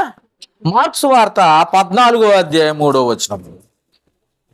మార్క్స్ వార్త 14వ అధ్యాయము 3వ వచనం ఒకసారి చూద్దామా? 14వ అధ్యాయం 3వ వచనము తీసారా? ఎక్కడో ఒక స్త్రీ ఉంది, జటమాంసపు అత్తరుతో ప్రభువైన యేసుక్రీస్తును అభిషేకించిన స్త్రీ. చదవండి, దొరికిందా? ఆయన బేతనీయులో కుష్ఠరోగి అయిన సీమోను ఎంట భోజనమునకు కూర్చున్నప్పుడు ఒక స్త్రీ మిక్కిలి విలువగల జటమాంసము అత్తరును బొడ్డి తీసుకొని వచ్చి ఆ అత్తరు బుడ్డి పగలగొట్టి ఆ అత్తరు ఆయన తల మీద పోసెను. అయితే కొందరు, ఎవరో తెలుసా, యోధా ఇస్కరియోతు ఏమంటున్నాడు, కోపపడి ఈ అత్తరు ఇలాగ నష్టపరచనేలా, ఈ అత్తరు 300 ఎన్ని నెలలట? 300 అంటే అర్థం ఏంటో తెలుసా? 3 నూరులు. 3 నూరులు అంటే 300. అది ఏమంటున్నాడు చదవండి. 300 అంటే 300 దేనారముల కంటే ఎక్కువ వెలకమ్మి బీదలకు ఇవ్వవచ్చునని ఆమెతో చెప్పి సనుగుకొనిరి. అందుకు యేసు, ఎట్లా నేను ఈమె జోలికి పోకుడి, ఈమెను ఎందుకు తొందర పెట్టుచున్నారు? ఈమె నా ఎడల మంచి కార్యము చేసెను. ఏం చేసిందట? పరిచారము చేసిన స్త్రీ, అభిషేకించిన స్త్రీ. ఆనాటి కాలంలోనే 300 దేనారములు ఖర్చు పెట్టిందంటే ఇప్పుడు కోట్లల్లో అయి ఉంటాయే. ఎన్ని కోట్లు ఖర్చు పెట్టినట్టు ఇప్పుడు కోట్ల రూపాయలు ఖర్చు పెడతాం. సందా 10 రూపాయలు ఏమంటే ఏం కానీ మనం సందా 10 రూపాయలు ఏంటి, మనం చిల్లర మార్చుకుని వస్తాం. నీకు 1 రూపాయి, నాకు 1 రూపాయి, వాళ్ళకు 1 రూపాయి, వాళ్ళకు 1 రూపాయి. ఇక్కడ చూడండి, స్త్రీలు ఏం చేశారో, ఈ స్త్రీ ఏం చేసిందో మంచి అభిషేకించిందట క్రీస్తుని. అక్కడ ఇస్కరియోతు యోధ అని ఒక తొందరపాటు ఓడిపోతున్నాడు. ఎందుకంటే డబ్బు పోగేసుకునే సంచి ఆడి దగ్గరే ఉంది. డబ్బుకు లోబడేవాడు ఒకడే. ఆడు అన్నాడట, ఈ డబ్బులు అన్ని ఖర్చు పెట్టే బదులు అవి ఎలా వేస్ట్ చేసే బదులు అవి అమ్మినట్టయితే, డబ్బులు ఇచ్చినట్టయితే మేము అనేక పేదలకు సహాయం చేసేవాళ్ళం కదా. పేదలకు సహాయం చేసేటట్టు ఉన్నాడే వాడు. వెండి నాణ్యాలకు యేసు ప్రభుని అమ్ముకున్నాడు. అందుకే జ్ఞాపకం చేసుకోండి, ఆ స్త్రీని సనగకండి, ఆమెను ఏమనకండి. ఆమె నాకు పరిచారం చేసింది, నన్ను అభిషేకించింది, ఆమె గొప్ప పని చేసింది, దేవుని సేవలో ఉందామే అని గద్దించినట్టుగా యేసు ప్రభు మనం చూస్తున్నాం. అని అలాంటి స్త్రీలు ఉన్నారు ఈరోజు, అభిషేకించే స్త్రీలు. ఖర్చు పెట్టే వాళ్ళు ఉన్నారా దేవుని కోసం? మనకు ఉంగరాలు కావాలా, బంగారాలు కావాలా, పట్టీలు కావాలా, వీలైతే చైన్లు కావాలా, గొప్ప చీరలు కావాలా. దేవుని కోసం ఖర్చు పెట్టాలంటే మనసు రాదు. దేవుని కొరకు భోజనం పెట్టాలంటే చేతులు రావు. ఇలాంటి స్త్రీలు ఎక్కువ ఉన్నారు. సేవలో ఉన్న స్త్రీలు వేరు, లోకంలో ఉన్న స్త్రీలు వేరు. లోకంలో ఉన్న వాళ్ళకి లోక సంబంధమైన ఆలోచనలు ఎక్కువ వస్తాయి. దేవుని పరిచారంలో ఉన్న స్త్రీలు, భయభక్తులు కలిగిన స్త్రీలకి దేవుని కొరకు ఏం చెయ్యాలన్న ఆలోచన వస్తుంది. అర్థమైందా?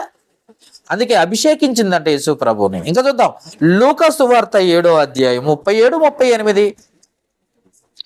లూకా సువార్త 7వ అధ్యాయము 37, 38.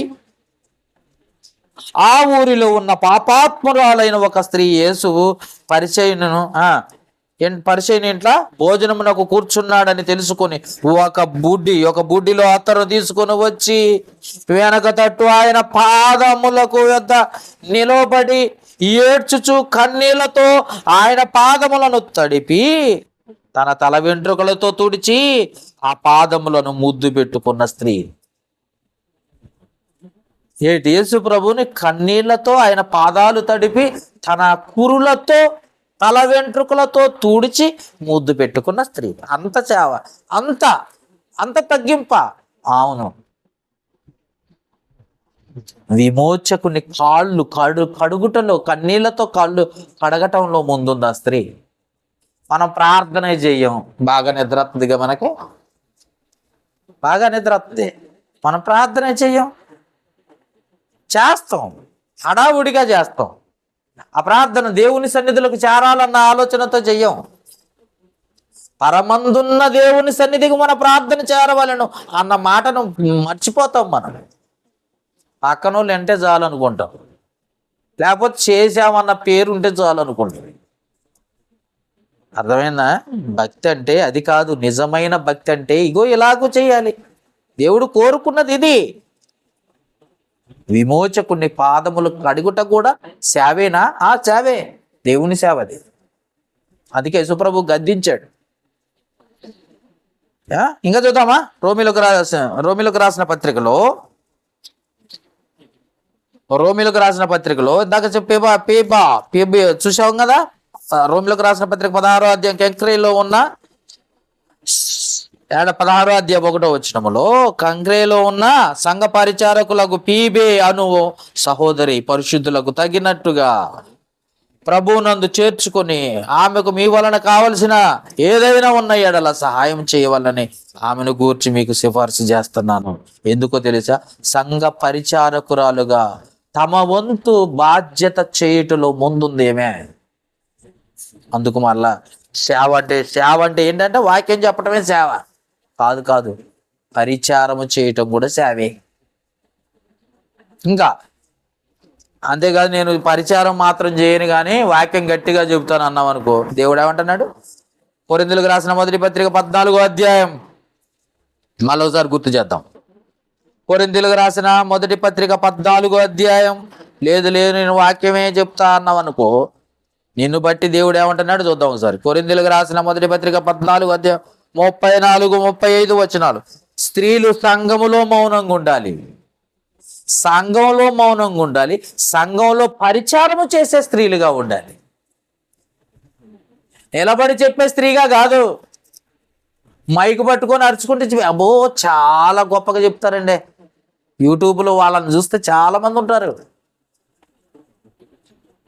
అంటే సంఘంలో మౌనంగా ఉండాలి, మౌనంగా ఉండాలి. చదవండి, స్త్రీలు సంఘములో మౌనంగా ఉండవలెను, వారు లోబడవలసినదే గాని మాటలాడుటకు వారికి సెలవు లేదు. ఇలాగే ధర్మశాస్త్రం కూడా చెప్పుతుంది, పాత నిబంధన కూడా చెప్పుతుంది. మీ వారు ఏమైనా నేర్చుకున్న కోరిన ఎడల ఇంట తమ తమ భర్తలను అడగవలని ఆయన అడిగేది. నాకు మొత్తం తెలుసు అంటారు. అధికారం ఎవరిది? నాదే. నేను చెప్తే ఆయన అంటాడు, ఆయన చెప్పినప్పుడు నేనంటమేంటి? ఎందునా? ఇది క్రైస్తవులకు తగదు. మొదటిగా దేవుని బిడ్డలకు అస్సలు తగదు. అందుకేమంటున్నాడు, మీరేమైనా నేర్చుకున్న గోరిన ఎడల ఇంట తమ తమ భర్తలను అడగవలను, సంఘములో స్త్రీ మాటలాడుట అవమానం, దేవునికి అవమానం. ఎవరికి అవమానం? మాట్లాడుట ఎవరికి అవమానం? దేవునికి అవమానం. ఈ మధ్య కాలంలో మా పీడి సుందరరావు గారు వాళ్ళు అవమానం ఏం లేదు, మీరు కూడా మాట్లాడవచ్చు అని చెప్తున్నారు. ఈ మధ్య కాలంలోనే, 1 సంవత్సరం నుండే. అంతకుముందు మౌనంగా ఉండాలని చెప్పాడు. అంతకుముందు ఆయన క్రీస్తాంగంలో నుండి వచ్చినవాడే కాబట్టి ముందేం చెప్పాడో తెలుసా? మౌనంగా ఉండాలని చెప్పాడు. 1 సంవత్సరం క్రితం నుండి మాట్లాడవచ్చు అని చెప్తున్నారు. ఏమండి? అందుకే ఎవరికి నచ్చినట్టు వాళ్ళు మార్చుకుంటున్నారు వాక్యాన్ని. జాగ్రత్తగా పాటించు. ఆజ్ఞ అతిక్రమమే పాపం, పాపం వలన వచ్చు జీతం మరణం, మరణం నిన్ను నరకానికి అప్పగించక ముందే, నువ్వు ఎంత గొప్ప సేవకుడు అయినా అప్పగించక ముందే జాగ్రత్త పడాలి మనం. అందుకే ఏమంటున్నాడు చూద్దాం. ఇంకా తిమోతికి రాసిన మొదటి పత్రిక 2వ అధ్యాయం 11-12 వచనాలు. తిమోతికి రాసిన మొదటి పత్రిక 2వ అధ్యాయము 11-12 వచనాలు. తిమోతికి రాసిన మొదటి పత్రిక 2వ అధ్యాయము 11-12 వచనాలు. స్త్రీలు మౌనంగా ఉండి సంపూర్ణ విధేయతతో నేర్చుకునవలెను. స్త్రీ మౌనంగా ఉండవలసిందే గాని ఉపదేశించుటకైనను, వాక్యం చదవటానికైనను, వాక్యం బోధించటానికైనను, పురుషుని మీద అధికారము చేయుటకైనను ఆమెకి సెలవు లేదు, సెలవీయను. దేవుడు చెప్తున్న మాట గట్టిగా ఉంది కదా. ఆజ్ఞ అధికారంగా మాట్లాడటానికి నీకు అర్హత లేదు, నరకానికి వెళ్ళిపోతావు నువ్వు. భర్త మీద అధికారం ఉన్నట్టుగా మాట్లాడినా నువ్వు నరకానికి వెళ్ళిపోతావు. జాగ్రత్త. నీకు ఇచ్చిన ఆజ్ఞ నువ్వు పాటించాలి. నీకంటే గొప్పగా బ్రతికిన, బైబిల్లో గొప్పగా బ్రతికిన భక్తిపరులైన స్త్రీలు ఉన్నారు. అధికారం కోసం భర్తను పక్కకు నెట్టాలను, అధికారం కోసం సంఘాన్ని చీల్చాలను, అధికారం కోసమే ఏమండి పాస్ట్రమ్మని అనిపించుకోవటం కోసము ఇలా చేయకూడదు.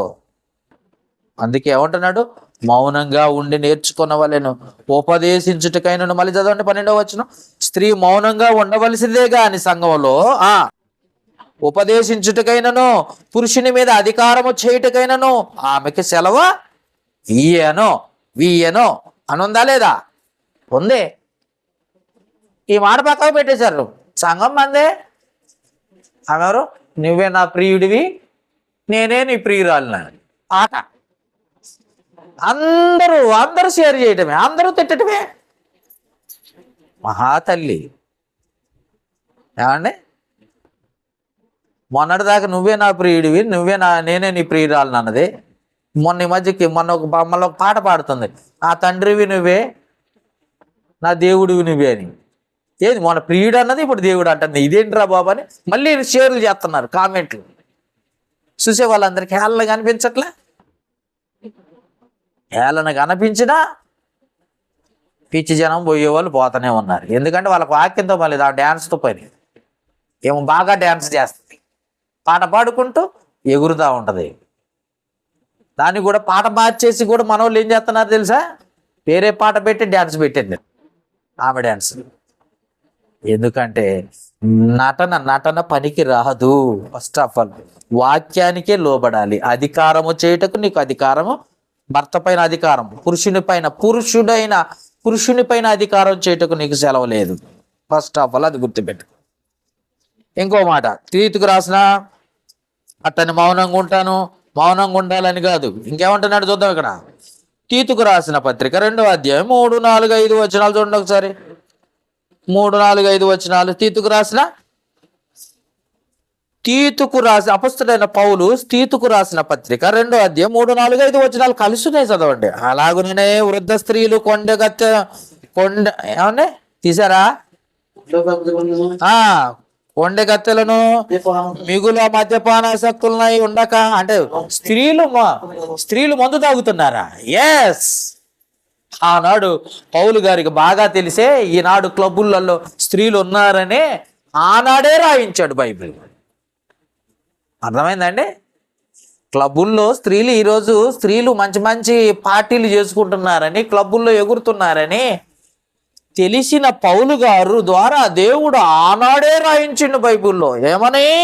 ఏమని అలాగునని వృద్ధ స్త్రీలు కొండెగత్తెలను మిగుల మద్యపాన ఆసక్తులనై ఉండక ప్రవర్తన యందు భయభక్తులు గలవారై ఉండవలననియు దేవుని వాక్యము దూషింపబడకుండానట్లును యవన స్త్రీలు తమ భర్తలకు లోబడి ఉండి తమ భర్తలను శిష్యులను ప్రేమించువారును స్వస్థబుద్ధి గలవారును పవిత్రులను ఎంట ఉండి పనిచేయువారును మంచివారునై ఉండవలని బుద్ధి చెప్పుచు మంచి ఉపదేశమును చేయువారునై ఉండవలని ఏం చెప్తున్నాడట?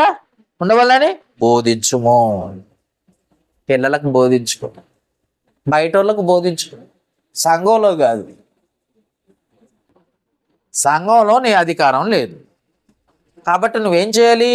బయట వాళ్ళు ఉన్నారా, నీ బంధువులు ఉన్నారా, స్నేహితులు ఉన్నారా, పక్కింటి వాళ్ళు ఉన్నారా, మంచిగా బోధించమ్మా. మంచిగా ఉండి చాలా విషయాలు చెప్పాడు. భర్తకు లోబడు, పిల్లలను చూసుకో, స్వస్థ బుద్ధి గలవారై ఉండి పవిత్రంగా ఉండి ఎంట ఉండి పని చేసుకుని నీ పని అంతా అయిపోయిన తర్వాత పని పక్కన పెట్టేసి నీ పని అంతా పక్కగా పెట్టేసి నేను సేవ చేస్తానని వాకు. ఇంటి పని చేయాలా లేదా? ఏమనుంది అక్కడ? ఏమన్నా చదివారా మీరు బైబిల్? తీతుకు రాసిన పత్రిక 2వ అధ్యాయము 3, 4, 5 కలిసి ఉన్న మాటల్లో ఇంటి పనిని ఎంట ఉండి పని చేయువారును మంచివారునై ఉండవాలని బుద్ధి చెప్పుతూ మంచి ఉపదేశమును బోధించే వారిగా ఉండాలా. బోధ ఉందా? ఉపదేశించేది ఉందా? ఉంది. ఎక్కడ? సంఘంలో కాదు, బయట బోధించుకో. నీకు తెలియని వారికి తెలియజెప్పు, తప్పే ఉంది. అన్యులకి చెప్పు, తప్పే ఉంది. నీ స్నేహితులకు చెప్పు, తప్పే ఉంది. నీ పిల్లలకు చెప్పు, తప్పే ఉంది. నేర్పించు, తప్పే ఉంది. ఇది కూడా దేవుని సేవే. నేను చేశాను ప్రభు, నేను కూడా అని అన్న అవును, నువ్వు చేస్తున్నావు కాబట్టి దేవుడు సంతోషిస్తాడు. సంఘంలో ఒకసారి మౌనంగా ఉన్నారన్న అక్కడే కాదు, బయట నీకు అవకాశం ఉంది ఉపయోగించుకోవడానికి. కానీ సోమరిపోతువై ఉన్న చిన్న పనినే ఇంటి పనినే చేయలేక అది చేసి అలిసిపోయి ప్యాన్ వేసుకొని నిద్రపోయి దేవుని పనిని పక్కకు పెట్టి పరలోకానికి వెళ్ళిపోదామంటే కుదరదు. నువ్వు భూమి మీద ఉన్నంత వరకు దేవుని పని కొరకే ఉండాలి, దేవుని పరిచారంలో ఉండాలి, దేవుని సేవలో ఉండాలి, సహకారిగా ఉండాలి, సాటి అయిన సహాయంగా ఉండాలి. అండి యోహాను సువార్త 4వ అధ్యాయంలో సమరయ స్త్రీ గారు చూడండి ఒకసారి. ఊరోళ్ళకి ఏం చెప్పిందో? సంఘంలో కాదు, ఊరోళ్ళగా చెప్పింది. ఇది చూపిస్తారండి. సంఘంలో మౌనంగా ఎందుకు ఉండాలండి? సమరయ స్త్రీ చెప్పలేదా? మేము కూడా చెప్తామంటారు. సమరయ స్త్రీ సంఘంలో మౌనంగా ఉంది, ఊరిలోకి వచ్చి వాక్యం చెప్పింది. చూడండి, నేను ప్రభువును చూశానని సువార్త ప్రకటించింది. చూద్దాం ఒకసారి. యోహాను సువార్త 4వ అధ్యాయం 28 నుండి 30 వచనాల వరకు. 28 నుండి 30 వచనాల వరకు ఏముంది అక్కడ? ఆ స్త్రీ తన కుండ విడిచిపెట్టి ఊరిలోనికి వెళ్ళి మీరు వచ్చి నేను చేసిన పని మీతో చెప్పిన మనుషుని చూడుడి, ఈయన క్రీస్తు కాడా అని ఆ ఊరి వారితో చెప్పగా వారు ఊరిలో నుండి బయలుదేరి ఆయన యొద్దకు వచ్చి సుండిరి. ఏం రాస్తుంది ఇక్కడ? ఆయనే క్రీస్తు. మనం ఇప్పటి వరకు ఎదురు చూసే క్రీస్తు ఎవరో కదా, ఆయనే మెస్సియా, ఆయనే దేవుని కుమారుడు, మన కొరకు రక్తం చిందించేవాడు ఆయనే, మనకు రక్షణ ఇచ్చి విమోచకుడు ఆయనే అని సువార్త ప్రకటించింది. అక్కడ ఊర్లో సంఘంలో అని చెప్పుకో. దొంగలు ఎక్కువ, ఎందుకంటే మన పాస్టర్లు అందరూ సగం పడ దొంగలే. వాక్యం తెలియదు కదా. సమరయ స్త్రీ చెప్పిందండి సువార్త అంటాడు. నిజమేరా నాయన, అది ఊర్లో చెప్పా, సంఘంలో చెప్పలేదు కదా. నువ్వెందుకు ఫీల్ అవుతున్నావు? సంఘంలో కూడా చెప్పొచ్చు అని చెప్తాడు మా అనుభవుడు. అవునా? యోహాను రాసిన అదే అపోస్తల కార్యములు చూద్దాం ఒకసారి. అపోస్తల కార్యముల గ్రంథం 21వ అధ్యాయం అండి. 8-9 వచనాలు చదువుదాం. కార్తీక్ చదువు. 21వ అధ్యాయం 8-9 వచనాలు. మరునాడు మేము బయలుదేరి కైసరుకు వచ్చి 7గురిలో ఒకడును. 7గురు ఎవరు? పరిచారకులు. బాగా గుర్తుపెట్టుకోండి.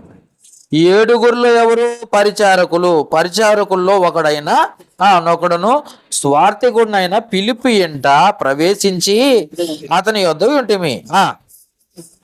కన్యకులుగా ఉన్న 4 కుమార్తెలు అతనికి ఉండిరి.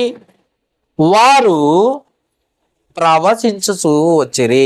ప్రవశిస్తున్నారు, వాక్యాన్ని బోధిస్తున్నారంట బయట, సంఘంలో కాదు. ఫిలిప్పు గారికి ఎంతమంది కుమార్తెలు ఉన్నారు? 4. ఈ ఫిలిప్పు ఎవరు? పరిచారకుడు.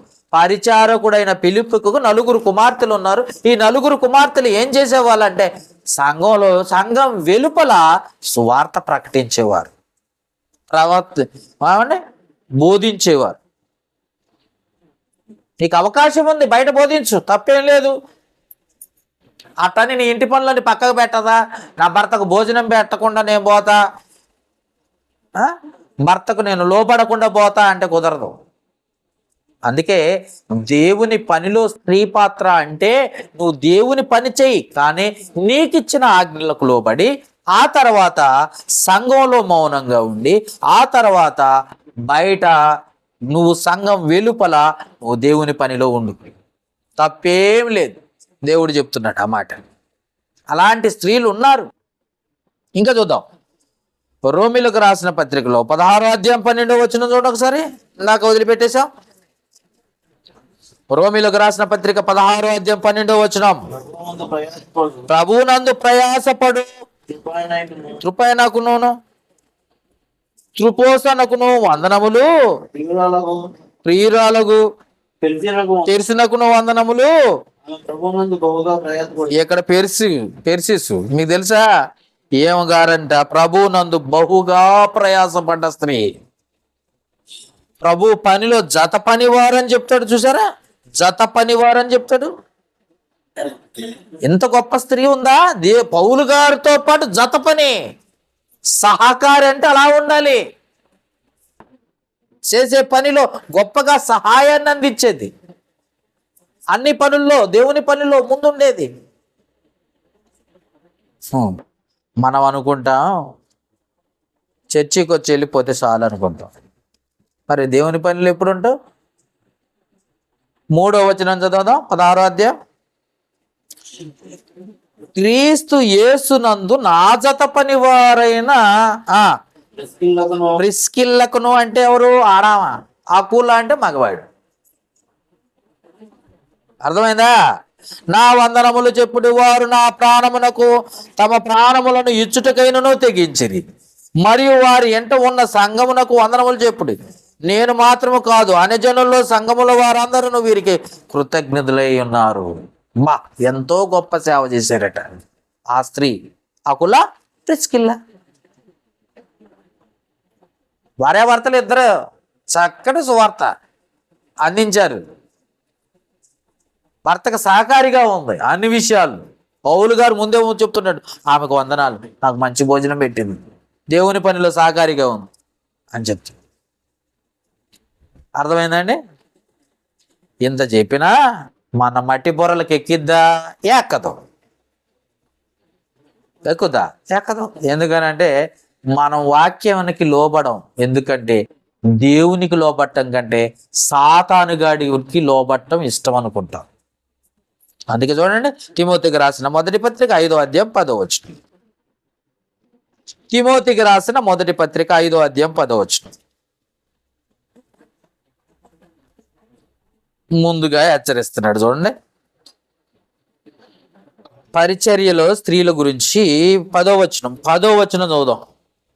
5వ అధ్యాయం, తిమోతికి రాసిన మొదటి పత్రిక 5వ అధ్యాయం 10వ వచనం.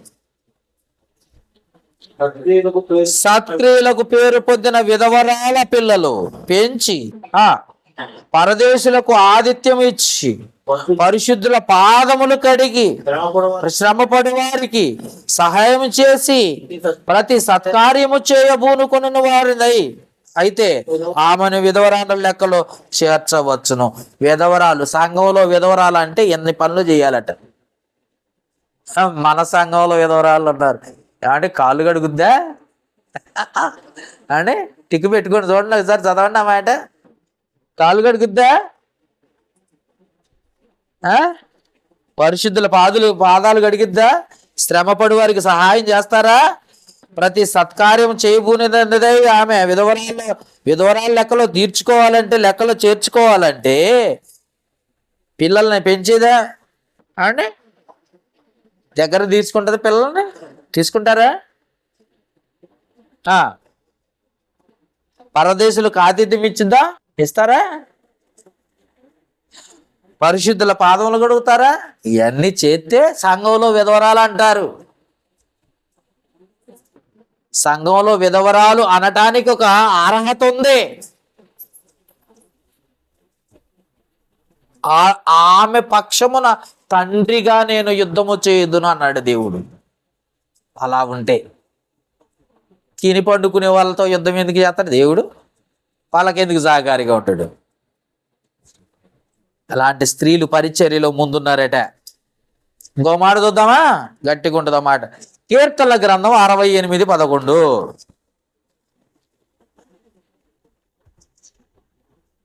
కీర్తనల గ్రంథము 68వ అధ్యాయము 11వ వచనం తీయండి.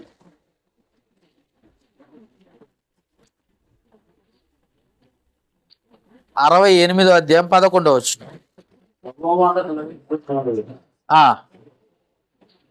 ప్రభువు మాట సెలవిచ్చుచున్నాడు, దానిని ప్రకటించు స్త్రీలు గొప్ప సైన్యముగా ఉన్నారు. దేవుని వాక్యాన్ని ప్రకటించే స్త్రీలు గొప్ప సైన్యంగా ఉన్నారు. సంఘంలో మౌనంగా ఉన్నారు, బయట ప్రకటించేవారు. సంఘం వెలుపల ప్రకటించే స్త్రీలు గొప్ప సైన్యంగా నాకు కనపడుతున్నారంటే మనం ఎలా కనపడాలట? గొప్ప సైన్యంగా కనపడుతున్నామా? ఒకసారి ఆలోచించండి. అసలు మనం కనిపించే స్త్రీలుగా ఉన్నామా? ఒక్కసారి ఆలోచించి. బైబిల్లో ఇంకా తబితా ఉంది ఒక ఆమె, ఊదా రంగు ముక్కు పొడు అమ్ముకొని బతుకుతూ పౌలు గారికి బహు సహకారిగా ఉంది. పౌలు గారి కానీ పేతురు గారికి మంచి సహకారిగా ఉంది, మంచి భక్తిపరురాలుగా ఉంది.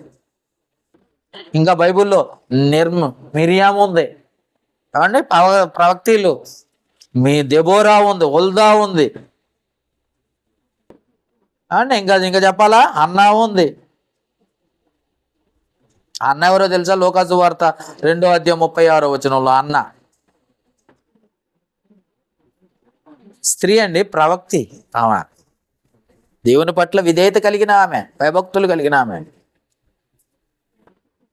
అందుకనే పరిచర్యలో ఇన్ని గొప్ప కార్యములు, దేవుని సేవలో, సేవ అంటే సంఘంలో వాక్యం చెప్పడం ఒక్కటే కాదు, సంఘం వెలుపల కూడా నీకు పని ఉంది, సంఘంలో నీకు పరిచర్య ఉంది, సేవకుల యొద్ద నీకు పరిచారం చేసే అవకాశం ఇచ్చాడు.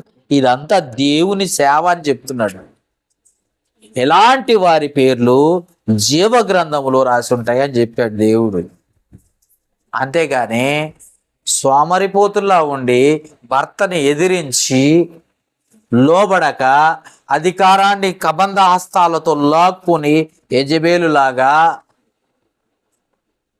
ఏమండి ఇంకొంతమంది ఉన్నారు, సేవ అన్న పేరు పెట్టి పిల్లలను వదిలిపెట్టి, భర్తను వదిలిపెట్టి, కుటుంబాన్ని, ఇంటిని అన్ని వదిలిపెట్టి చర్చిలోనే కూర్చొని సాయంత్రం దాకా ఉండి వస్తూ ఉంటుంది. మరి భర్త ఏం తినాలా, భార్య ఏం తినాలా? మన పాలవంచలోనే ఉన్నారు అలాంటి వాళ్ళు. పాపం బాధపడుతున్నాడు ఆయన. ఇది సేవ కాదు. నీకు ఇచ్చిన ఆజ్ఞలు నువ్వు లోబడుతూ దేవుని పరిచారంలో సహకారిగా ఉంటూ దేవుణ్ణి సంతోషపెట్టాలి. అలాంటి వారు సైన్యంగా కనబడుతున్నారు అని అంటున్నాడు. అలాంటి వారిగా మీరు ఉండాలని కోరుకుంటాడు దేవుడు. ఒక్కసారి ఆలోచించండి.